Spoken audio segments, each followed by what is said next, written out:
Hello and welcome to another episode of Talking COP, which we discuss all things sustainability, climate, environment with our special expert guests. I'm Liz Theaker and I'll be your host today, and joining me we have Dr Angel Jimenez-Aranda, Associate Professor of Digital Transformation within the University Centre of Sustainable Innovation, alongside Rachael Shah, Head of Digital and Sustainability of Swiscot Group and Salford Business School's Honorary Industry Fellow. Thank you both for joining us today. Thank you, Liz. So we'll start with you, Angel. Please could you start by briefly sharing a little bit about your work doing with sustainable digital transformation space?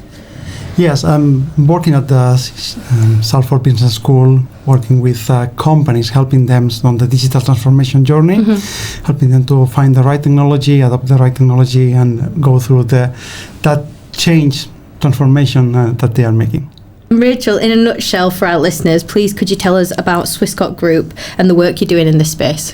Yeah, sure. So Swiscot Textiles is a textiles importer based in Salford. So we supply bed, bath, kitchen and table linen to healthcare and hospitality sectors. We had a small retail division, and this summer we actually were acquired by a larger global textiles company. So we're now part of the global textile supply chain to hotels around the world. Brilliant. So first off, how can technology accelerate the road to net zero? So I think the interesting point that we're at now with technologies playing a role to support that transition is, while everyone's talking about like kind of carbon measurement, a lot of people are measuring the kind of carbon footprint. Where technology can help now is to sort of model pathways to get to the 1.5 degrees, the 2050 Paris Agreement targets. So certainly for certain more industrial businesses, there's a lot of different areas where there's high impact. So actually technology can help sort of look at some of those more sort of systemic level issues around where you can maybe sort of drive changes across your supply chain to achieve net zero. So it becomes quite a helpful way to visualize and then put forward business cases, certainly to leadership teams, to be like, well, actually, this is maybe the level of investment we're going to need to actually drive a level of renewable investment, or looking at additional routes around like sort of supply chain and sourcing. And do you have anything you'd like to add to that? Yeah, technology can transform the way that the industries produce, manage the different resources. It's also interesting the dilemma about how technology can help on the route of the journey to net zero, but at the same time, all the energy that this technology needs. For example, the ChatGPT, that is a tool that is well known. The training the model of the GPT-4, it consumes energy similar to the annual consumption of 160 homes. So just training the model, and if you think about the use that we are doing is a similar energy consumption. So there are tools there that can really help, but at the same time require a lot of energy. So what we are doing with working with companies about helping them to identify the right technologies that are sustainable, that can link with their initiative, with their sustainability strategies, but at the same time helping them to implement in the right way and be sure that they are adopted properly. And can you tell us a little bit about the opportunities with digital traceability and how this can help drive sustainability? So with things like, so in our industry, there's like Better Cotton Initiative, which is a way to raise the standards of cotton production globally. And on the retail side, there are initiatives now where you can actually start to certify at field level where that cotton was grown. So for example, at the moment, there's a lot of issues around cotton has been sort of exported out of China, and the role of the Uyghur people sort of being exploited in that cotton production. So there's already initiatives that are emerging that are helping to identify, even with things like DNA testing now, the actual field level of an actual fibre where it's grown. And then with things like the EU's legislation coming around like digital product passports, there's emerging technologies that are sort of applicable to certain types of certification where you can scan things and get information, but there's a lot more to come around sort of bringing all of that together in a more cohesive single point of access. And yourself? Yeah, the traceability can really help. It can give more transparency to the data that is related to the different products, can really help the companies and the users to make their informed decisions about the products that they buy, that they consume. And it really helps to identify what is the environmental impact of the products that you're using.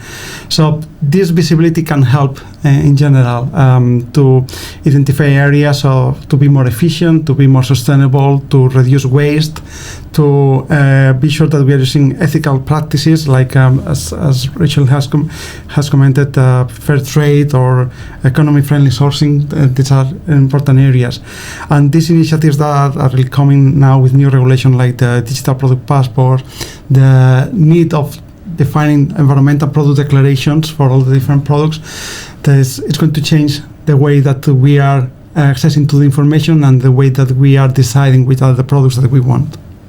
And can you share any examples of how AI, data analytics and other technologies are helping to reduce carbon footprint and improve energy efficiency? I mean, for us at the moment with where we are as a business, we're much sort of earlier on around sort of the measurement piece. So to that point before, where there's sort of software companies that you can do your carbon measurement on now that are giving you some of that modelling ability. Yeah. So at the point where you've got your total carbon footprint and you're like, okay, how can we now confidently say we might be able to sort of get to either a 2030 or a 40 or a 50 target? There's technologies now sort of built into some of the sort of carbon measurement platforms that are enabling companies to more confidently make those sorts of claims, as well as sort of things like sensing technology. So I know in our industry, with sort of the sort of manufacturing side of things, starting to look at investing in things like sensors, so you're actually getting real-time hotspot points and where your actual energy consumption is, and getting that real-time data, so you can start to sort of better model how energy-intensive businesses are able to account for peaks and troughs in energy and not having things on all the time and driving more efficiencies through energy consumption. That is a important point. The data that we use to analyze and to make some of these decisions, to understand what is the different patterns of energy consumption, for example.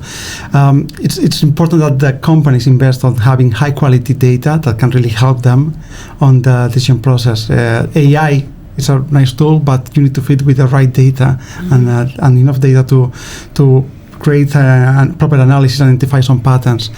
We are, for example, working with manufacturing companies to help them understand what is happening in the floor plan and do some predictive maintenance. So before a machine stops working because there is a failure, we can identify that this is going to happen. So the company can buy the different parts that they need, prepare the maintenance team about this activity, plan that maintenance. So that optimizes the machine performance. That also reduces downtime of the machines and saves a lot of energy.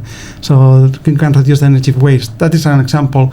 But there are other examples. For example, in the agriculture, there is a trend now to do precision farming, where there is technology that can, with different sensors, can capture the data, and with AI they can decide what is the amount of water that they need in this farm or in this field, and what are the fertilizer use that they need to do. All this is about saving money, helping the environment, because you're reducing some of the impact on the food, and again reducing waste. Brilliant, thank you both so much.